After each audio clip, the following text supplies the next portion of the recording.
So I was going to say welcome to Fly for Flavor, but actually welcome to Prince Edward County. Cynthia and I just arrived. We have a whole weekend planned, and we're going to kind of document the whole thing. We have some interviews lined up so that you can get an idea of this particular wine region and what makes it different than maybe if you're used to Ontario wines from Niagara Falls or BC. What makes this place unique? And it's Friday and the weather's gorgeous. This place is packed. So we're at Midtown Brewery. Yep.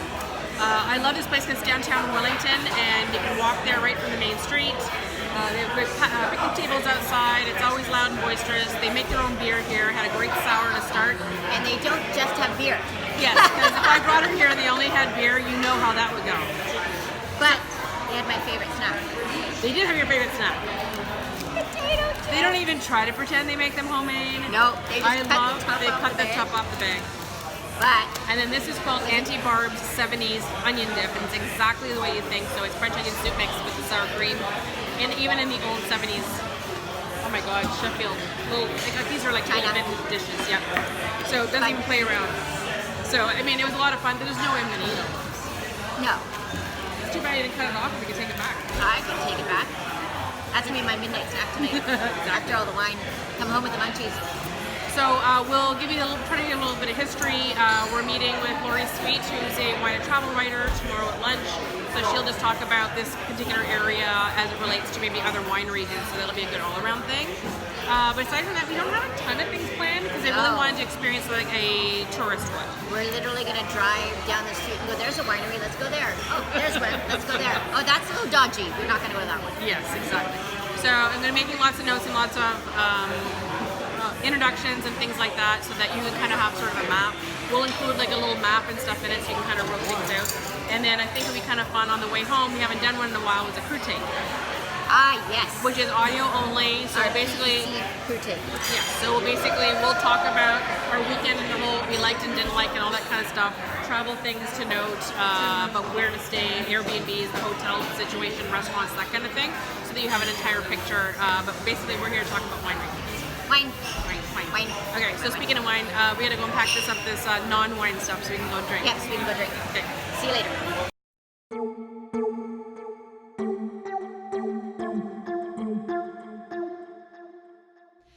Our first stop was at the award-winning Carlo Estates for a walk in their vineyards and down to their old dry stone bridge.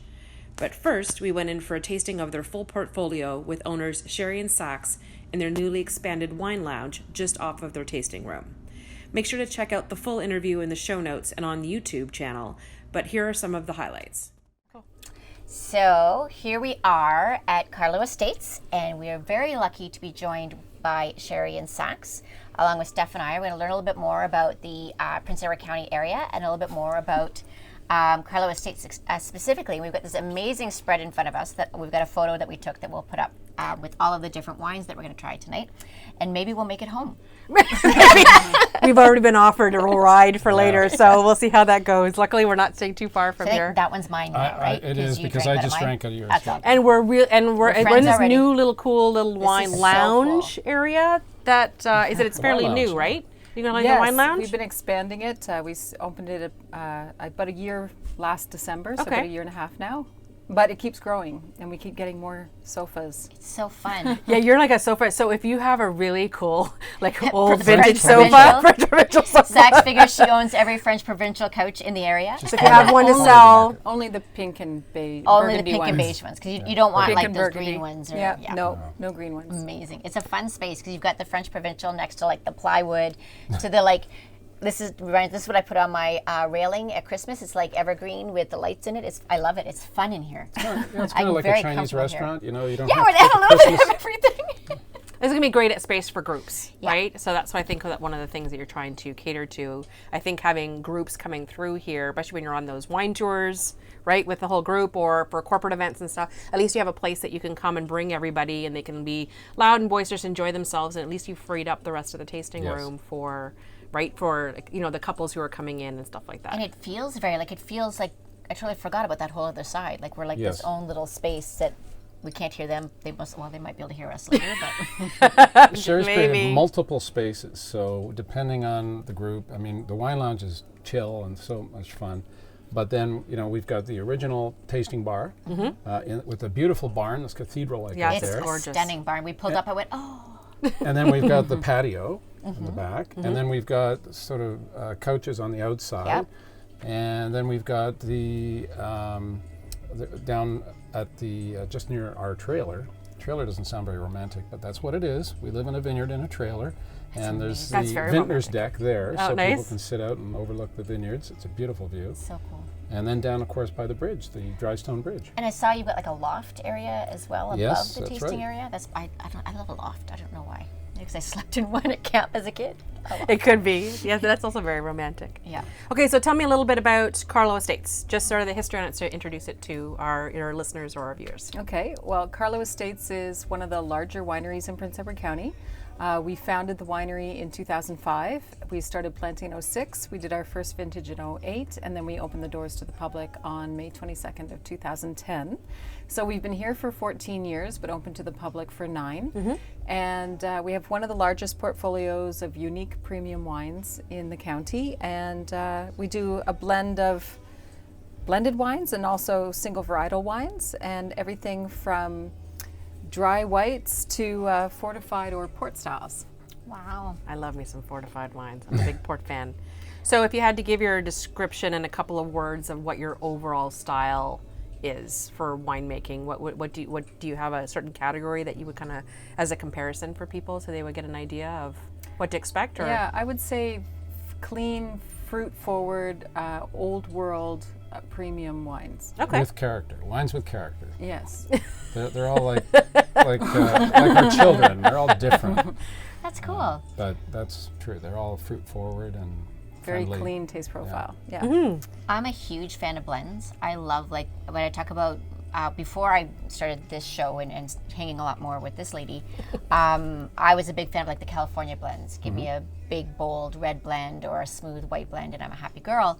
Until I started trying the single varietals. But I don't hear a lot about blends in Ontario as much as, say, like, when I think of California. Correct. So California do, and they'll do it a lot in Bordeaux and France. Well, exactly. And then, of course, Spain. First world. Spain is also really big on blends. That's their... In Bordeaux, it's 5 different varietals. Yeah. So that's the art. And we're lucky to have one of Canada's top winemakers, Derek Barnett, who has won Winemaker of the Year back when he was with Southbrook. Then he was one of the partners in Lely, and quite well known in all the high-end restaurants. Yes. And then he was named Wine Person of the Year the year he joined us in 2015 Nice, that's by good the thinking. National Capital Sommeliers Guild. Wow. Pretty cool to have the rock star winemaker here. That's Very cool. But he had big boots to fill because Richard Carlo was really, the co-founder with Sherry. And Richard was one of 52 wine judges of Canada, and he was legendary. And we're still tasting some of his back vintages, and I keep shaking my head thinking, wow, this guy was brilliant. So we needed that kind of a rock star winemaker to follow in his path. Yes, if you want to keep things on the same trajectory of where this place wanted to eventually become, Yeah. or where it wanted to end up, you kind of needed to keep it on that Right. same That thing, level. with a little bolder and a little bit more adventurous and a little bit more risk taking, Yes. and especially because you have such a large portfolio, And, right? and Richard planted so many varietals that nobody else has planted here. We are the only winery in Prince Edward County that has Malbec. And we got 13 barrels of it right now from the last vintage. That's a big seller. So that's pretty cool. And at the time Richard planted the Malbec, everybody was shaking their heads, going, "Oh, why is he doing that in this climate?" Well, guys, Malbec is a Bordeaux varietal. It's a cold climate varietal. I'm sure that Richard was wondering why they all thought, but people associate Malbec with Chile, In Argentina, hot correct. climates. But here it's just so complex and big and spectacular. You'll actually So- probably get a more truer taste of what a Malbec's supposed to taste like yeah. here with a more of a cool climate one, because it doesn't have that intense heat, intense fruit, Exactly. right, It's that it has from not South too America. hot. Exactly. It's not too much alcohol. It's the Cahors style of, the Bordeaux style of Malbec. But anyway. That's one of the reasons I happen to like the Cab Francs up here in the cool climate before I like them down, because there's a lot of, down in the States, they're really starting to, some of even the California areas are really starting to push some of the Cab Francs. Yeah. I had a few of them when I was in Cab Franc, Syrah, some of those like bigger ones. But because of the climate down there, I find that yes, they're the big teeth staining, Yeah, overly rich, which are great and are big sellers. But I find it masks a lot of the nuance that you can find in those grapes, I where you know. really Very get it true. much back up here. You said it. Yeah, I'm a cool climate girl. I'm not afraid to admit it. I like going to the warm climates, but I like my cool climate grapes, and I'm okay with Give me that. the cold climate wines while I'm in a warm climate. Exactly. Oh yeah, so you've got a What's next? little bucket. So, next we have our what we like to refer to as our Wine Geek White. This is a dry Gewürztraminer from 2017. Most Canadians are used to an off-dry Gewürz because that's most of what is exported from I'm Germany. getting a nose already. Yep. But this had such a beautiful nose of lychee fruit and honeysuckle. We didn't want to gild the lily by also making it sweet, so Yeah. this is done bone dry. And as a result, it takes what's usually just a social wine and makes it more into a dinner wine. So great with interesting. anything spicy. Yes. Thai food, Chinese, jerk, Cajun, barbecue, anything with a little bit of heat will pair well with this really aromatic tropical wine. Yeah, people are always scared of Gewürz, and again, I think it's because they've always had that German style, right? And so I've always tried people in the northern part of France. So when you're looking in the Alsace region is probably one of the better ones. It might be German-sounding names and bottles, so watch the bottles carefully. But usually on the French side, they like it. They prefer it drier, right? Yeah, it's got a great nose, eh? Yeah. Because I'm the one that can't stand the sweet ones, and anytime someone brings out a Gewürz, you see a lot of Gewürz around like ice wines and stuff as well, and it's just too sweet for me. But that's nice. Yeah, it's got such a lovely nose to it. Thank you. Derek Barnett, when he talked about this wine, said he let the wine make itself. That's a very humble way of putting it, but He didn't have to do a he whole didn't have lot. to intervene. Yeah. Wow. Yeah. Are those spicy peanuts? They are. I was just going to ask you if there's any issues at the table with No, peanuts. they're We have no unfortunately issues with we anything. eat everything. Yeah. So one of the funny things is, I forgot to mention, I was telling her that one of the cool things here at Carlo Estates, when you come in for a tasting, they have all of these little snack things This that is you so get a fun. sample of, Food to, pairings. so you can actually teach yourself about the pairings and what style of foods and what flavors would actually go with the wines. So it's an easy way to say, oh, well, if this is what you normally love for dinner, some of your favorite foods, then this wine makes sense with that. Yeah. So it's a really cool concept. I've never seen any other winery doing it. Amazing. Because again, as you know, I'm more learned now than maybe the average, but as someone who's not quite as learned as like winemakers and people who are traveling the world specifically for wine, I'm always looking for how does this pair? What is better with this? And I've done a lot of playing on my own, but I'll never forget. It was a long time ago, probably about 10 years ago. I did an LCBO pairing class at a girls' weekend at Deerhurst, and they had it. So they had all the wines, and then they had another thing with all the different pairings to go with the wines. And I learned just so much in that. And by you guys providing this, where like something like this, people might go, oh, I'm not so sure. Then they have the spice and they taste it, and it's like a whole new world. Right. And one of the things that we've observed in a lot of our tastings that we've done is that a lot of times the people who are doing the tastings with us don't always know enough about how things pair and that kind of thing. So to have that experience when you go to a winery for tasting, I think is super important because it allows you to experience it that much more. And a lot of people are choosing wines based on they're having it for dinners or giving it as gifts or things like that. And a lot of times it is enjoyed with food. And some wines are just better with food. Yeah. Absolutely. All of our food wines are actually food wines, which means they're generally, being in a cool climate, they're higher in acid to cut the fats and the creams in food, but they're lower in alcohol. So the heat on your palate doesn't interfere with your enjoyment of your food. But that's why we have to force feed you here at Carlo Estates. It shows the wines off at their best. To be honest, I don't think more anyone butter. has ever had to force feed. Not a thing. Not us.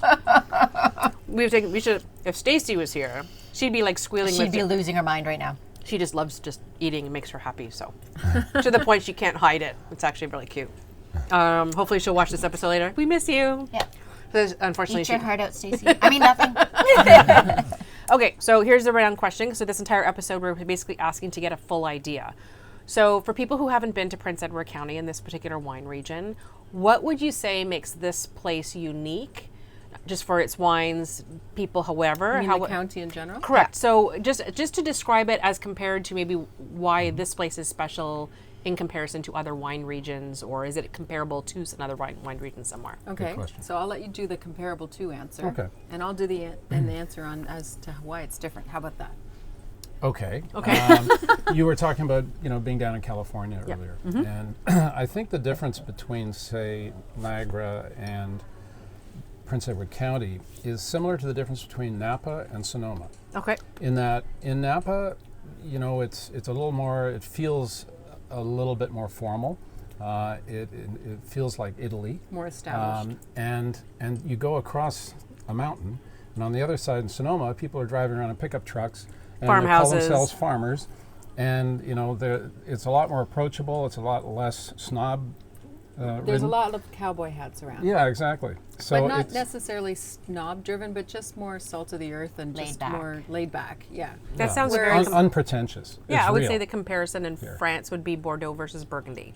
So Bordeaux is very stately, chateaus, Yeah. Yes. right? Yeah, versus little producers. Little producers, like Yeah. a guy in Burgundy, doesn't matter how expensive his wines are, Yeah. he's wearing jeans and a t-shirt when he Absolutely comes right to on. side, That's right? a great parallel. Yes. Yeah. So that gives you so yes, I like the idea that it's more approachable. So if you aren't, there's a lot of people who are nervous about coming to wine regions to come and tasting because Yeah. they feel like, well, I don't know enough about wine, Yeah, who or I'm wants going to to go say through the that? wrong thing, or I'm going to be stressed, or what if they make fun of me if I ask the wrong thing? Right. So having a wine region like this, where it's very small town driven, everybody knows everybody, I think it'd be a little bit more welcoming. Very low snob quotient here. Well, I will That should tell be on you, a flag for the town or think, something. I think that's why I like this space so much. Because, you know, you walk in, and don't get me wrong, I love a clean, crisp winery. You walk in and everything is modern and beautiful and Concrete all of and that. stainless and- steel. Yeah, it's stunning and beautiful. But I walked in here and I was ready to kick off my shoes and hop on a Yeah. couch and just chill out. Awesome. You know, and I'm hoping that's what your goal is, because that's what I want to do. We have a movie library of wine movies here. We're always We're never encouraging people leaving. to like You can seriously back watch and wine watch a movies? movie. We Yeah. can each Oh my take, God, we'll you each have take a couch. Sideways, and Yeah. Oh, you have yeah. Sideways, and Bottle Bottle Shock. Shock. All the Yeah, best. we have That all is the great. amazing. Walk I usually in the pl- clouds. Yeah. I usually play those in the background, like with the sound off, when I'm doing classes and stuff. So Nice. that's yeah. It's amazing. Yeah, and I think that's, and even when we were driving up here, we were joking about like areas of Sudbury that it reminded us of driving back here. We said like BC behind Chelmsford or behind Cape Real and about the bush. But it's really cool because you'll see like these big, beautiful, on the way I said there's like it was like a mansion, very modern looking place, and there was a place where the porch was falling off. And then the next place I said looked like the house from Flowers in the Attic on the front. Oh of the- yes. See, Now we're she really, knows I that. know, so now we're really dating ourselves. You know, but For all but you it's, kiddies out there. it does feel more approachable, and I'm not saying that because I mean I've traveled wine areas as well too and done lots of tours and all that kind of thing, and it's not that they were bad, but it feels more down home. Yeah.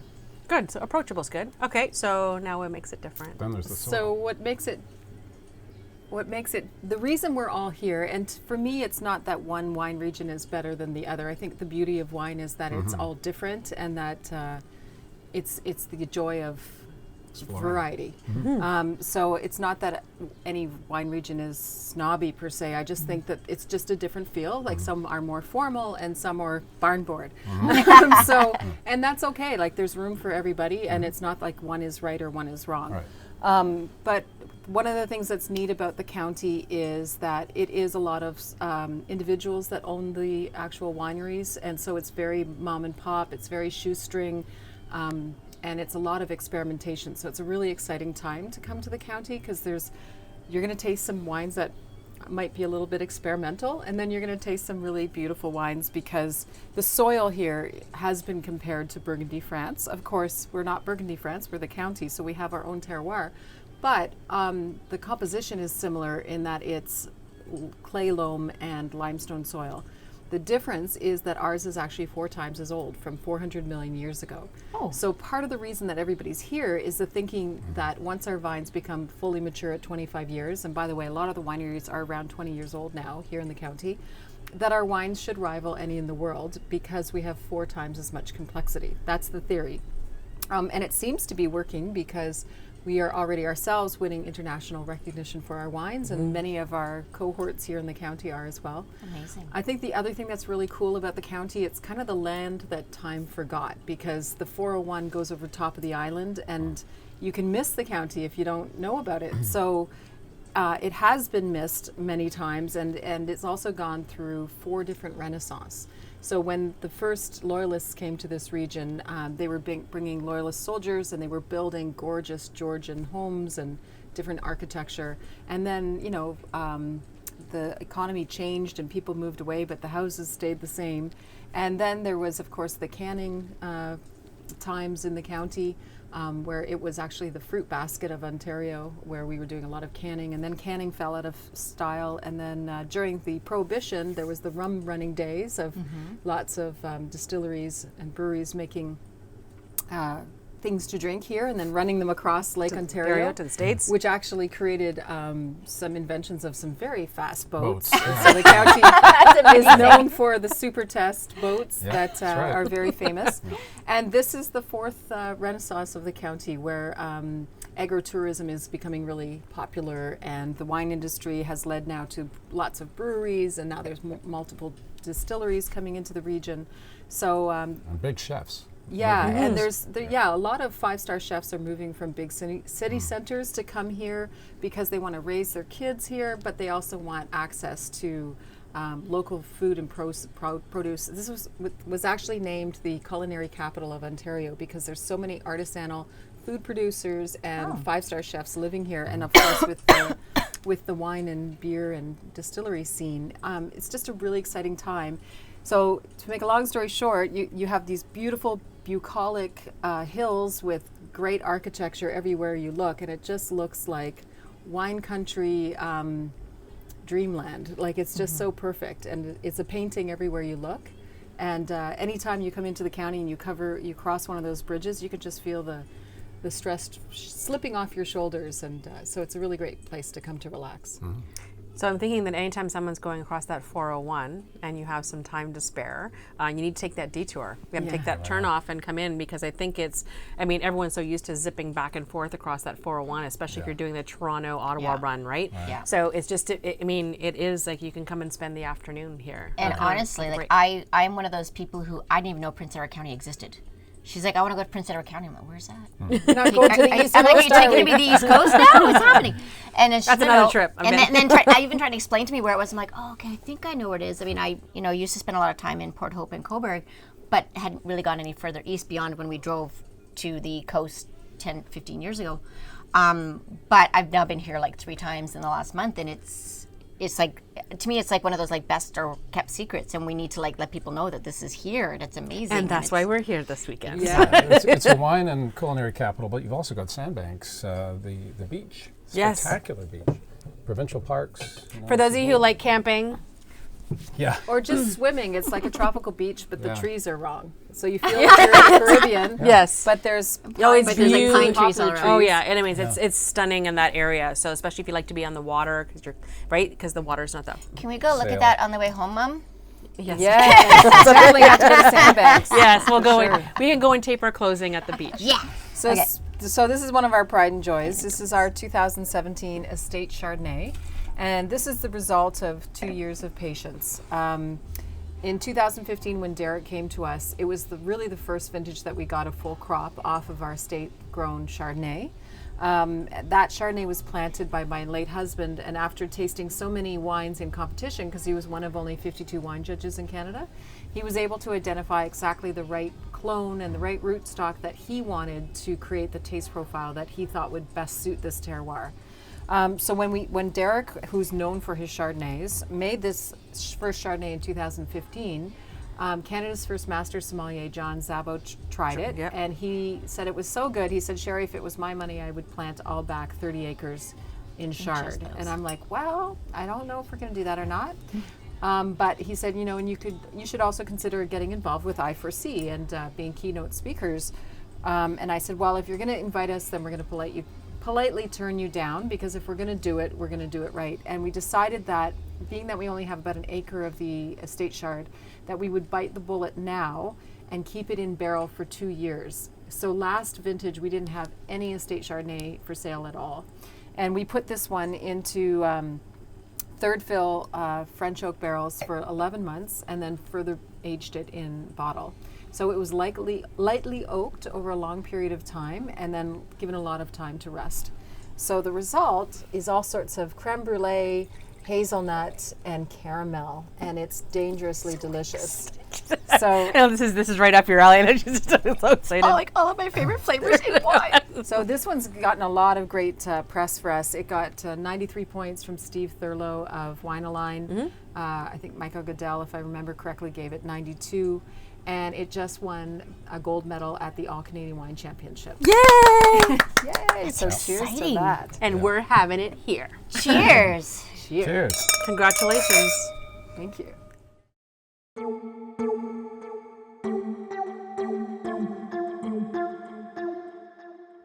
Saturday morning is perfect for a stroll through the downtown Wellington Farmers Market. We kicked our morning into high gear with iced lattes, some homemade shortbread, and some freshly squeezed lemonade for the road. I mean, it is going to be hot summer driving around, right? We headed to the first winery that's open Saturday mornings with a selection of light and fresh bubbles from the oh-so-cute Rose Hall Run.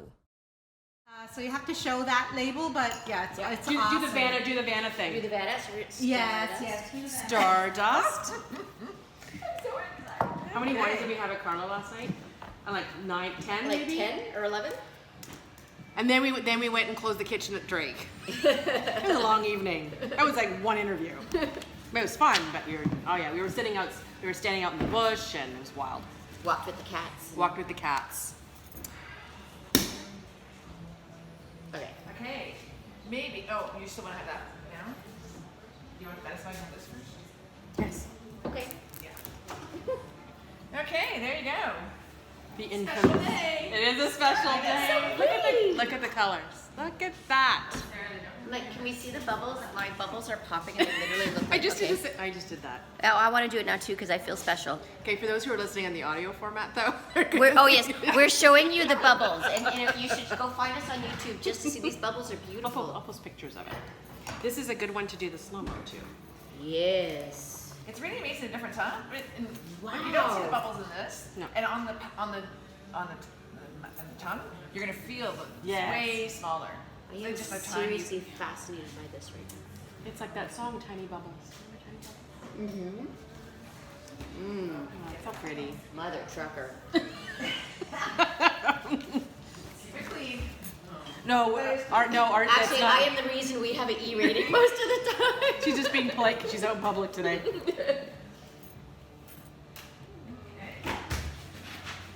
I completely understand why it's called Stardust now. So, for those who are listening, it's literally like seeing little stars in the glass, and even like it's still mesmerizing. Yeah, it's still bubbling, and it's like little shooting stars here and there, and it's beautiful. Like we said, we poured another sparkling, which I'm sure is going to be delicious, but it kind of looks like sad, dirty water now next to Stardust, and I mean, I'm sure it's going to be delicious. But So, Rose Hall runs Stardust and Ceremony are both done in the Champagne method, which meaning, of course, double fermentation, all that kind of thing. Stardust is more of a traditional blend, and then the Ceremony is the Blanc de Blanc, which is their 100% Chardonnay. So it's going to be a little drier, a little bit more rounder.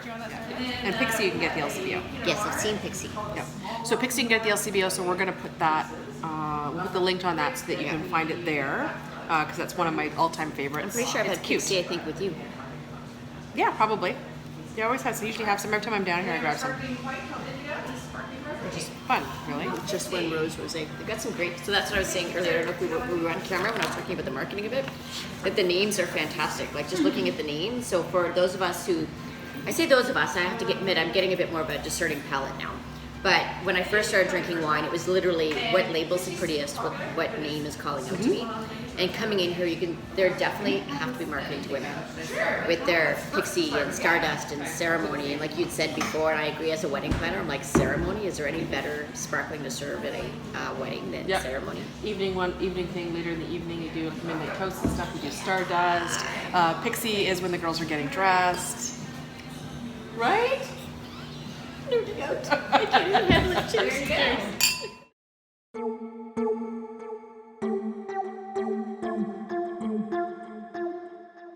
So we've been waiting for this for a long time just because we've been messaging back and forth. So for all of you in Ontario who actually do this whole the wine world thing and you're following along with writers, especially those who are focusing on travel stuff, there's a lot of, everyone kind of knows everybody else and you see things online between Instagram, Facebook, that kind of thing. Twitter's another really big one. So I met Laurie Sweet online. I guess it was through one of Natalie McLean's thing, right? When I was speaking on that. And we started a message back and forth since then, so it's been waiting that like next time I go down to Prince Edward County, we're having lunch. So we're finally drinking together. Yay! Yay! Day drinking for the win!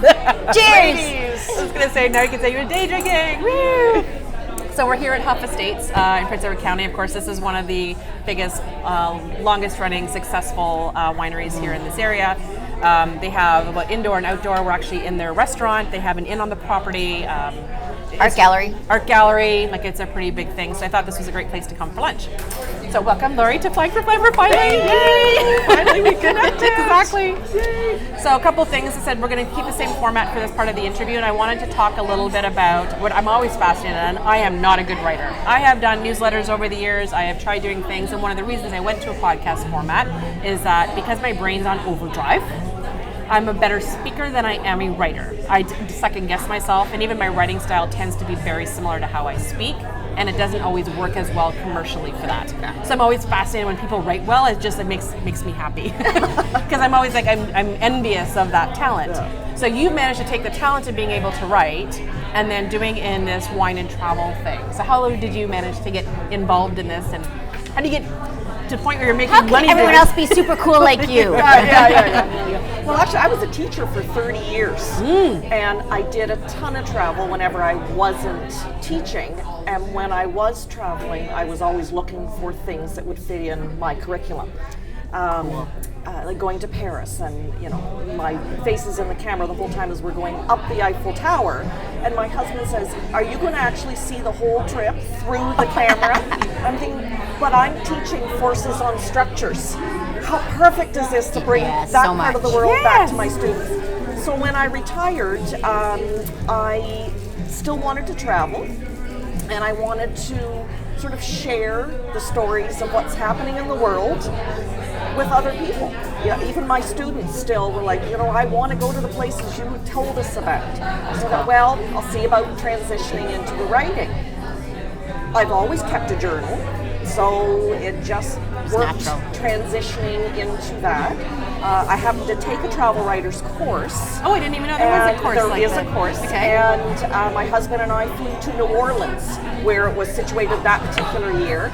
And within, I believe it was 2 weeks of us finishing the course, we had our first article published. Wow. And it was on one of the cemeteries in New Orleans. So over that period of time, so I've been doing it about 2.5, almost 3 years now. We've always loved wine. My husband and I have loved wine. We often plan our trips around Oh, I hear you. the wine and the food and the culture. Yes. And just happened to, as I said, love wine. Made a connection through social media. Social media is good for that. With Natalie McLean. Yes. And over the past year or so, we've been sort of online socializing. And she asked if I would be interested in doing some wine reviews. I am not a wine expert. In fact, the more I know about wine, the less I know that I know. Exactly. So much. That's when I you feel know the same way. that, and that's exactly the same thing. It's always been an adventure. So I never say that I'm teaching a class or telling people how they should be choosing wine or drinking. I'm basically more of a guide. Here's what I know that I'm going to share with you, or here's something cool that I just learned, or whatever. Absolutely. And that's a different way of approaching it. Absolutely.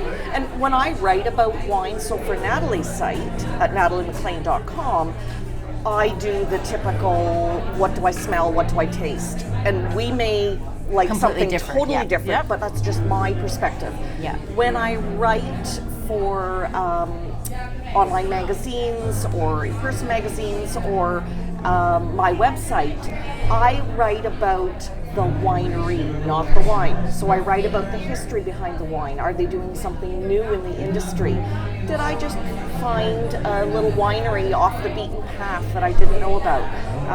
Went to Burgundy, the Burgundy region of France, stayed in a tiny little village called Puligny-Montrachet, which produces produces some of the world's best whites in particular. Went into the village of Beaune and had a private lesson at the Burgundy Wine School.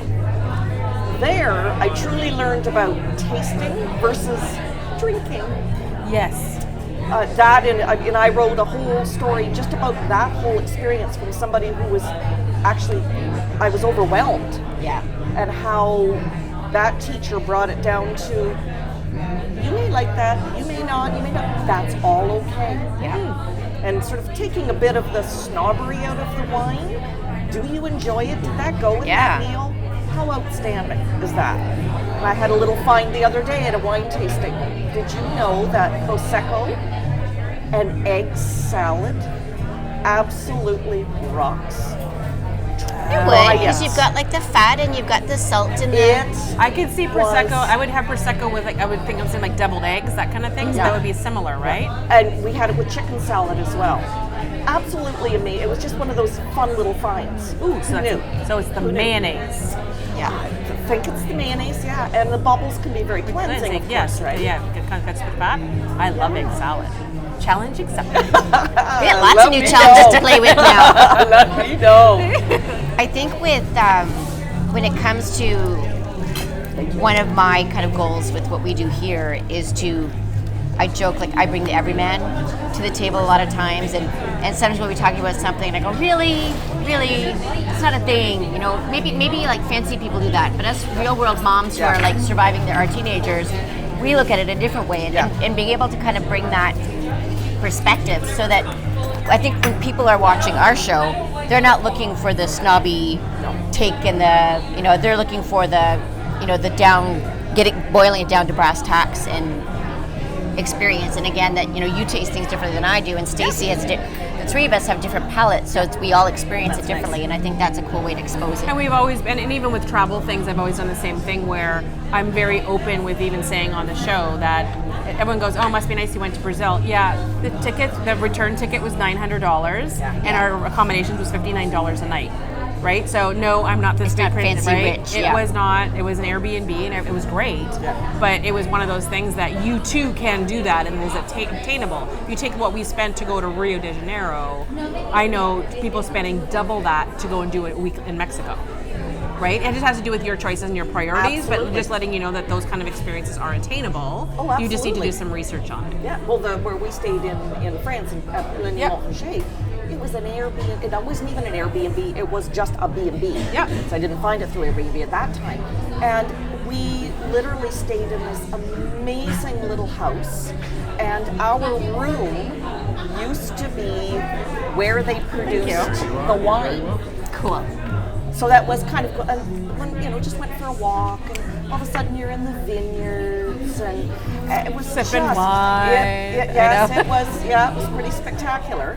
And then, you know, having to have the cheese, and, you know, just sorry, I forced myself.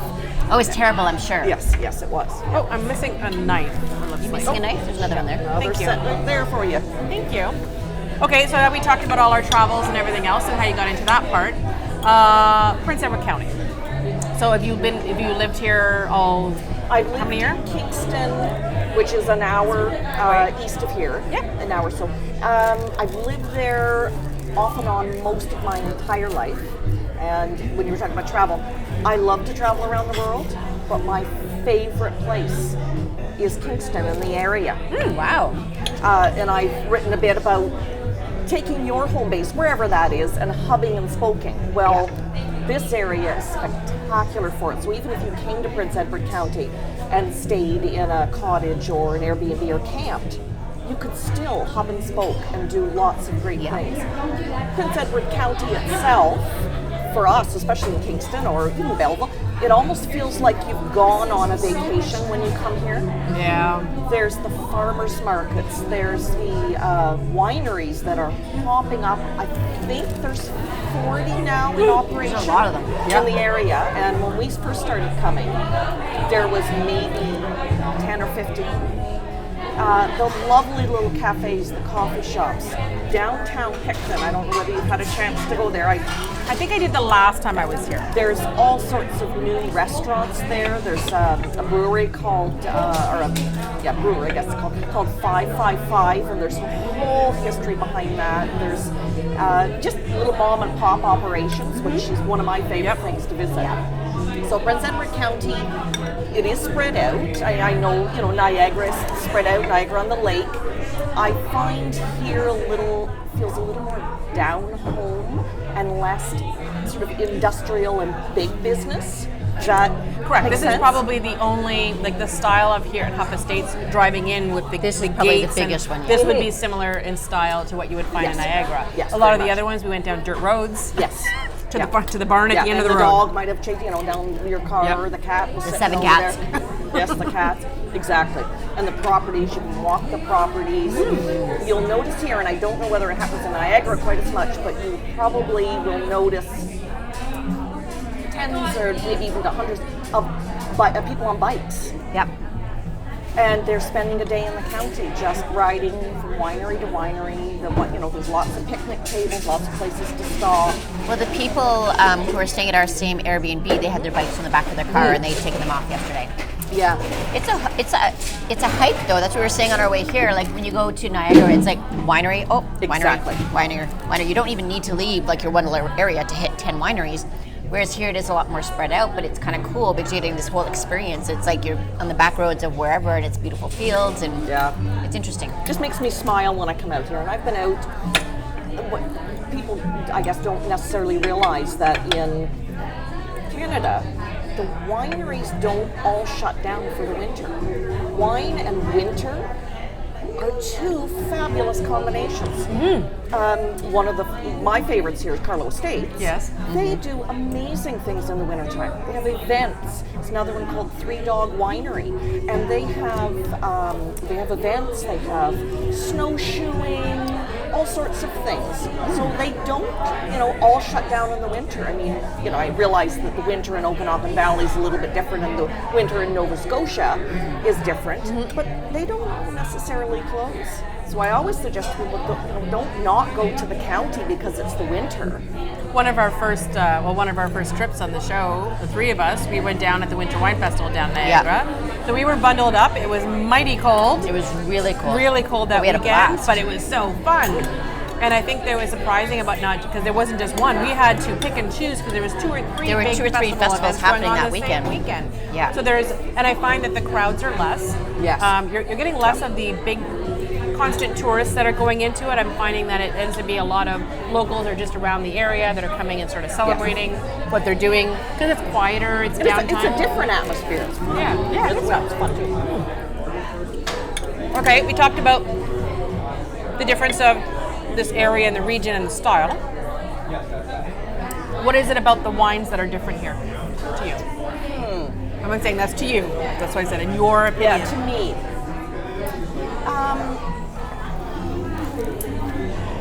I don't know that it's I think it's because Nova Scotia is very, a lot of them acidic, like the Tidal Bay, that sort of thing. I don't know the wines in BC quite as much, but Niagara wines are just absolutely fabulous ones. But I tend to find that they lean a little bit more towards cookie cutter, and they're not as different. Where here, you can go to two wineries, not necessarily side by side, but close, and think, these grapes were grown in the same area? The terroir here is so diverse, where, if you're at Sandbanks Winery, they get the influence of the water. But if you're at Three Dog Winery, which is not that far off the 401, they have a beautiful south-facing slope, but their soil is very, very different. So the wines are very different, and yet you're not in such a massive geographic area, really. So. Well, yeah, that's what makes it kind of unique in a certain way. Yeah. I'm also finding so far, especially as I'm taking a lot of notes on things, I'm finding that, I don't know if it's just the style of the winemakers and how they like it, but I'm finding everything's very soft on the palate. Yeah. Even if the flavors are different and that kind of thing. It's not harsh. Yes, they balanced out that acidity to a point that even said I've had a couple of Sauvignon Blancs that have really kind of surprised me because as much as I love the flavor, lovely, thank That's you. very good. Thank you. As much as I love a good acidic, in your face, old school New Zealand, kind of a Sauvignon Blanc, classic style. I like the fact that I'm being surprised at how soft it can be. And I said that was kind of what I was gravitating towards. Even at Carlo Estates last night, having her Gewurz, same idea. Yeah, that was really I was good. finding, so it was soft, right? So yes, it can still, and it'd be a great food wine. So that's why I'm going to pick some up today. I like the idea that how it's going to can balance out other things, but the fact it's not in your face. You could still have it on its own without food. Yes. Yeah. And that was that's the magic of having a balanced wine. Yeah. And if you talk to Sherry, she may have used the phrase Wednesday wines. Oh, she had some really good names, but she didn't name Wednesday wines. Oh. We just said this is officially the end of the day wine. Yes. Oh yeah. But the Wednesday wine being I can drink this in the middle of the week. I don't necessarily have to have this fancy dinner with it. I can just drink this. Sure, it would go great with something on the weekend, but I think I might drink this midweek. Yes, and I love that. Yes, and I love that flexibility, and it's just the passion for the wine. I think that makes it a lot of fun.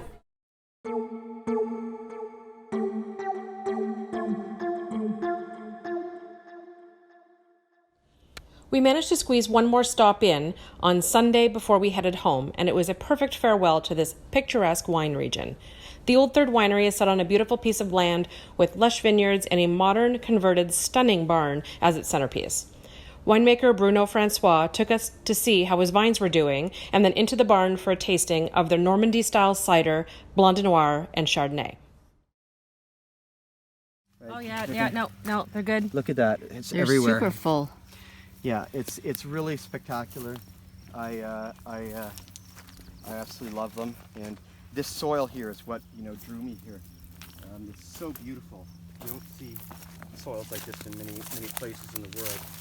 I'm very fascinated with the fact that you chose two of my favorite grapes. That's why I was thinking the same thing. Here. You know how much I love Pinot Noir and Cab Franc are my two of my favorites. Yeah. And I was because I love the fact that you figured out these two. Yeah. These are what I want to focus on, and that's it. And Yeah. and where other ones are trying to do such a large portfolio. They try and make a wine for everybody. Yeah. And you can't, right? You can make some wines, and 2, maximum 3 styles, or 3 varieties, I think. Because, the more varieties you have, the more, your workload doubles every time. Because, they all ripen at different times, so they have to ferment at different times. You have harvesters, so you think you hire harvesters for one day. No, you hire them for 2 harvests or 3 harvests, right? So at that point, it starts to get really difficult to manage, and, your quality goes down. That's normal. But, yeah, this is the Cab Franc is looking absolutely beautiful right now, and the vineyard's looking great. So it has bounced back really, really beautifully. And so this is also, you should know, it's a high density vineyard. Yep. So I'm planted like in Burgundy. So I use straddle tractors that go over the row. Yep. And this reduces the vigor of the vine when they're tight like that, and because of that, your quality goes up. Correct. It's a concentrate, and it's also a smaller, more compact vine, so it's more efficient, right? Instead of meandering along for 5 feet in both directions, right? It's very small, very efficient, and you produce an earlier ripening grape. And that's one of the reasons why I can grow Cab Franc here. It ripens a month after Pinot, right? Yeah. Okay, and I can ripen Cab Franc every year. Wow. So that's like that says something. Well, Ontario, there's a lot of people buying cider, but a lot of the cider that's being produced in Ontario is not authentic, right? No, it's force injected. It's in a can. Juices to it, so it's in a can and it's flavored. Yeah. And so that to me, it's like a cooler, I agree. And it's a travesty to call it even cider. So I was disappointed. I mean, when we started making cider, like I said, my grandfather made it, so we decided, well, that's, I want to continue that tradition. But there was this new wave of cider that was happening in Ontario, and I thought I was really excited because I just happened to be making cider when that happened, right? But it's been met mostly with, like fake cider. Well, my thing is, and we laugh all the time because my husband is a beer drinker. We've tried on the show many times for me to like beer, and I just can't find a beer I like. So when my husband will buy ciders, I find a lot of them have that, I call it the beery taste. It wasn't the hops, it was the yeast or something. You guys educated me and I forgot it all. But I find I'll drink a seed, Yes. and all I'll taste is beer. Yeah. And I'm like, I'm not drinking a cider because I want to taste beer. I'm drinking a cider because I want to taste the fruit. It's not a brewed concoction. It's not beer. It's a fermented drink, and it is almost exactly structurally identical to wine, except that wine has tartaric acid and it has no tartaric acid. Very few fruits have tartaric acid, I think. tamarind and a few others. Very rare acid, but it's all malic. Right? And yeah, it is something that should be respected more, and I don't think enough producers respect it yet, because they'll serve it in a beer, those plastic beer things. I like serving my wine in a plastic cup. I die a little bit every time I do that. So I it's wrong. So I'm disappointed, honestly, that that's mostly what's been produced. There's a couple of producers making real stuff. The mass producers are the beer companies who Most are of making them. like the So you mass-produced stuff. Let's The turn that shapes on and and bubbles. bubble CO2 into it, Yep. and then bottle it under pressure. That's not cider. Yeah, that's not using the natural And- process to make it. And wine is respected enough that even shitty producers still make something real. It's still in a bottle. Maybe it has a cork, maybe not. But we're not asking that. But cider, no. Don't even put it in a glass cup. So that Yeah, I'm with you on that. yeah. So, 2011 was my first sparkling vintage for Pinot Noir. This is 100% Pinot, so it's a blonde noir. Every drop is from this vineyard that you Nice. stepped in. Okay, and Matt Kramer from the Wine Spectator. I love telling this story, but he came up for the I4C event. I'll be there this July. Yes, and so he was there as their guest of honor maybe 3 years ago. And in 2011, so he wanted to try my wines despite us not being VQA. So I got a call. Raced down to Niagara with cases of wine, and I sat down for a private tasting with him, John Szabo, and I think there was a Grand Sommelier from London, England. Oh, is that when the sommeliers they usually do the tours around the same time, or they just happen to be here for I4C? I think they were here for it. Okay. So anyway, they went through the wines and he loved them, but my 2011, he said his words were magnificent. And he said it was one of the finest sparkling wines he's had outside of Champagne. Oh, Wow. And that is an incredible, and so he bought 2 cases of it, which then I had to figure out how the hell I was going to get him 2 cases of my wine to, he lives in California. And that was very difficult. So yeah, if you Google, him and Little Third, you'll find his quote. And so this, I think, is as good, if not better, than my 2011. oh, no Smells pressure. good. Yeah. So this is non dosage. So no liqueur d'expédition. And this has been at least 2000, almost. Well, it's going on 5 years now. So probably about 4 years on these, pretty close to Oh, wow. 4 years in bottle. That's lovely. Yeah. Nice. And the bubbles are so fine, and the color, just a little hue that comes from the Pinot. But- It's so hard to press Pinot into a white. That's impressive. Theoretically, you can, but Champagne's good at it. 1, because they blend. Yes, right. 2, because they harvest a little bit underripe, so there's less color. So if you want to harvest grapes at their optimal ripeness, and not do a dosage, right? To press the grapes, my God, you have to be so quick and gentle and have such a thin layer, and and as soon as you start seeing color coming out, you stop. Yep, you stop. Pull it out. Right? Otherwise, you'll have a rosé. And nothing wrong with rosé champagnes or sparkling ones, but I like making a white, a blonde noir. There's something so elegant and beautiful about that. I'm fascinated because I did not expect a Pinot Noir sparkling to come out so clear. No, I love that. So I said the color. It is the hint. Every once in a while, the light hits it. Yeah, and you I get see that it. slight, yeah. It's like a blush on the just on the surface a little bit. This one is like quite. So the other thing is, this label, it's dark blue, almost black. So most of our labels are all white, and so our really special wines, we give this inverse label, whatever you call it. So it's supposed to be iridescent black, but you can't get an iridescent black color. So you get the closest, which is dark blue. So Pinot grapes, when they're ripe, they shimmer iridescently between blue and black. Right? You look at it and you go, that's black, and then it shimmers and then it's blue, right? And so it's such a beautiful thing to see. And so that is why we have a label with this color for really wines that I think are really, really special that we produce. It's really cool.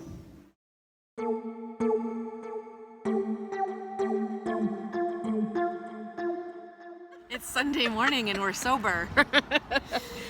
I said the hair's not as pretty as it's been. There's a little less makeup going on. That's okay. So we're at our last stop here in Prince Edward County before we leave. We're just heading in for our final little taste of the county on the way out here at the Old Third. But in the meantime, I wanted to send a quick little thank you to our new drinking friends. Our new friends. At Carlo Estates, of course. Rose Hall Run was a lot of fun. That was our yesterday morning's tipples. Breakfast. And then we had a fantastic lunch with all the team at Huff Estates yesterday afternoon. So that was a nice little break with Lori Sweet, of course, our travel writing friend. And it's one of those things that we're going to have to take some notes. We're going to do a crew take. So, yeah, we've got lots of kind of this was my first time in Prince Edward County. You had been once before, a couple times before. Yeah. And so I'm really looking forward to kind of discussing what was cool, what didn't work so well, our experiences with, crazy bridal bachelorette parties and oh my goodness, bachelorettes, girls, hipsters everywhere. Anyways, we'll have we're gonna have that's gonna be our audio only. So for those of you who are not familiar with the crew takes, it's kind of like a review instead of doing hotel reviews, restaurant reviews, that kind of thing. It's basically just it's like what our experiences and things we liked and didn't like, tips that we can share if you're coming to that particular area. It is an audio format only, so you have to have it on your podcast player to be able to listen to it. We're going to tape it on the way home today, so that it'll probably be up. They can click on it on our website and listen to it without a podcast player, can't they? There should be a show link under the crew takes. Yeah, you can play it right on there. So if you don't have a podcast player and you're old school and want to listen to it on your desktop, you can do that too. It was a good take. I almost forgot that. You're welcome. I got you, old people. Yes, I'm the old people. We've been the old people for most of this weekend, which is funny. We have been the old people. So the only one thing I wanted to talk about has to do with the fact that it's now summer. And we have been extremely diligent about doing an episode every single week since we started the show back in September, whenever. And we're thinking for the summertime, just because we have a lot of things we want to tape, we thought it would be better to do something every 2 weeks. So consider this the one that you're listening to or watching, your last episode that's going to be weekly. So it'll not last ever. No, it'll just go every second week from this point forward. This gives us more time to do a little bit more content, a little bit more on the interviews, a little more travel in between. Steph's tired of whipping our butts every week. It's only every 2 weeks. No. Well, and we also thought this way we can do some on-site, some off-site, and then with other live shows and things that we have planned coming up in the fall, which would be very exciting. I think it'll be a better fit for everybody.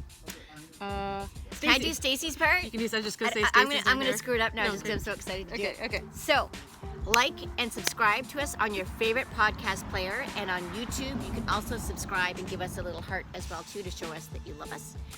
So yeah, like and subscribe on your podcast player and YouTube. Okay, Stacey will be so proud. Stacey, you got a one-upper next week or the next show, anyways. Okay, bye from Prince Edward County. Mwah.